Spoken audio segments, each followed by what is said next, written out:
अक्सर जब हम भीड़ का हिस्सा होते हैं तो हमें लगता है कि हम दुनिया में सब जानते हैं, लेकिन इसी दुनिया के बीचों बीच एक ऐसा समाज रहता है जो हमसे बिल्कुल अलग है, एकदम परे है। एक ऐसा नाम जिसे सुनकर मन में कौतूहल और डर दोनों पैदा होते हैं, अघोरी। महाकुंभ हो या बनारस का मणिकर्णिका घाट, राख में लिपटे ये साधु हमें अक्सर दिखाई देते हैं। लेकिन क्या आपने कभी सोचा है कि ये कौन है? ये शमशान में क्यों रहते हैं? क्या वाकई ये इंसानी मांस खाते हैं?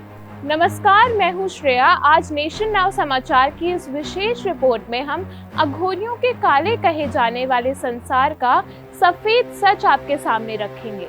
वीडियो को अंत तक देखें क्योंकि अधूरा ज्ञान हमेशा भ्रम पैदा करता है। अघोरी शब्द संस्कृत के अघोर से निकला है, जिसका अर्थ है जो डरावना ना हो या सरल। सुनने में विरोधाभासी लगता है ना? क्योंकि अघोरियों के लिए मृत्यु डरावनी नहीं है। वे मानते हैं कि वे केवल शिव की भक्ति में लीन हैं। एक तरफ हम हैं जो करियर, कागजात और घर गृहस्थी के चक्रव्यूह में उलझे रहते हैं, और दूसरी तरफ हैं ये अघोरी, जिनका ना कोई ठिकाना है ना कोई संसारिक नियम। उनकी रहस्यमयी दुनिया हमारी समझ के कोसों दूर है। तंत्र विद्या के बेताज बादशाह कहे जाने वाले ये साधु मानते हैं कि जीवन का सबसे बड़ा गुरु कोई इंसान नहीं बल्कि मृत्यु है। उनका दर्शन सीधा है, जिसे दुनिया अंत समझकर डरती है, उसी मौत को करीब से देखकर ये जीवन का असली सच खोजते हैं। अघोरपंथ का इतिहास हजारों साल पुराना है। हिंदू धर्म के 4 वेदों में से एक यजुर्वेद में भगवान शिव के रुद्र रूप का वर्णन है, जो साक्षात अघोरियों का स्वरूप माना जाता है। मत्स्य पुराण और मार्कंडेय पुराण में भी इस संप्रदाय का जिक्र मिलता है।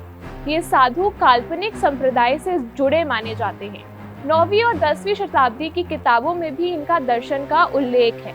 इनका मूल मंत्र है, जब हम पैदा नहीं हुए थे तब भी कुछ नहीं था, और जब हम मर जाएंगे तब भी कुछ नहीं रहेगा। तो ये मोह माया कैसी? अघोर पंथ को आधुनिक स्वरूप देने का श्रेय 17वीं शताब्दी के महान संत बाबा कीनाराम को जाता है।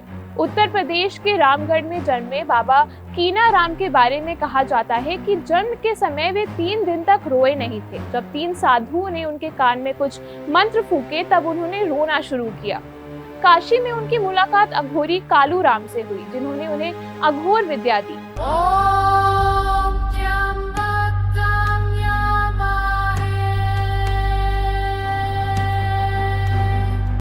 आज भी बनारस में बाबा कीनाराम का मंदिर अघोरियों के लिए सबसे पवित्र स्थान माना जाता है।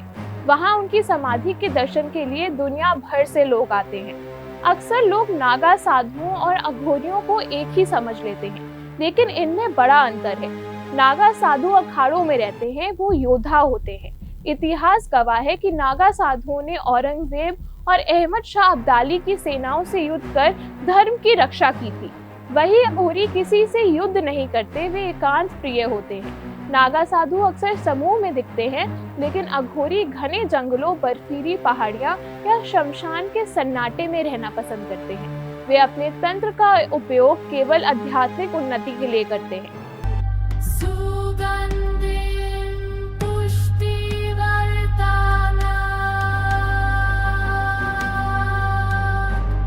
अघोरियों के बारे में सबसे बड़ा भ्रम उनके खान पान को लेकर है।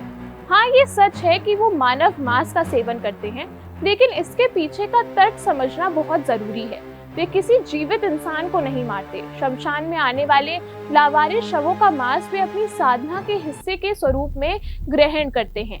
वे मानव खोपड़ी यानी कपाल को अपने बर्तन के स्वरूप इस्तेमाल करते हैं। वे मानते हैं कि शरीर नश्वर है और हड्डियां से घृणा करना व्यर्थ है। उनके लिए मांस, मदिरा और गंदगी में कोई भेदभाव नहीं है, क्योंकि वे हर चीज में भगवान शिव का अंश देखते हैं। वे दुनिया की नजर में जो अशुभ होता है उसमें भी शुभ खोजने की कोशिश करते हैं। अघोरियों के बारे में एक ऐसी बात है जो शायद आप जानते होंगे। ये जुड़ा है उनके जीवन के आखिरी पड़ाव यानी उनकी मृत्यु से। आमतौर पर हिंदू धर्म में शव को जलाया जाता है, लेकिन अघोरी साधु की मौत होने पर उसे जलाया नहीं जाता।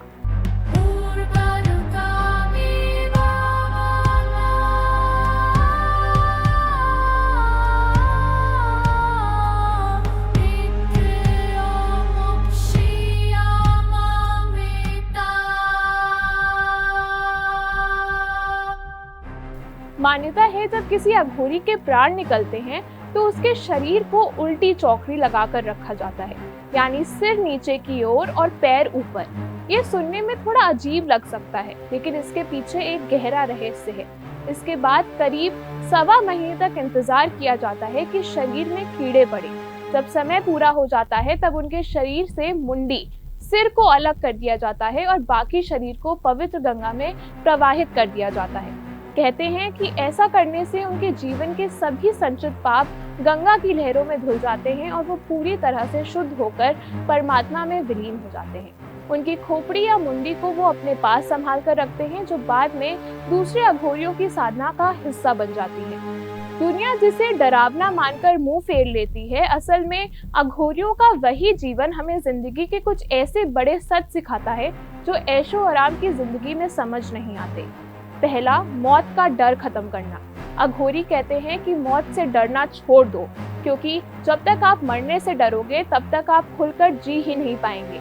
उनके लिए शमशान कोई डरावनी जगह नहीं, बल्कि जिंदगी की सबसे बड़ी सच्चाई है। दूसरा, दिखावे का त्याग। ये दुनिया बाहरी दिखावे और लोग क्या कहेंगे की सोच में फंसी है, लेकिन एक अघोरी इन सब बंधनों को तोड़ चुका होता है। उसके लिए मिट्टी और सोना दोनों बराबर होते हैं। तीसरा, जबरदस्त एकाग्रता। घंटों, दिनों और हफ्तों तक जलती चिताओं के बीच ध्यान में खोए रहने की वो ताकत। ये सिखाता है कि अगर आपका लक्ष्य साफ है तो आसपास का शोर कोई मायने नहीं रखता। चौथा, सबको एक समान समझना। एक अघोरी की नजर में ना कोई अमीर है, ना कोई गरीब, ना कोई सुंदर और ना कोई बदसूरत। चौथा, सबको एक समान समझना। एक अघोरी की नजर में ना कोई अमीर है, ना कोई गरीब, ना कोई सुंदर है, ना कोई बदसूरत। वे हर इंसान और हर जीव में सिर्फ और सिर्फ भगवान शिव का रूप देखते हैं। सच तो ये है कि अघोरियों से डरने की कोई जरूरत नहीं है। वे अपनी एक अलग रहस्यमयी दुनिया में खुश हैं।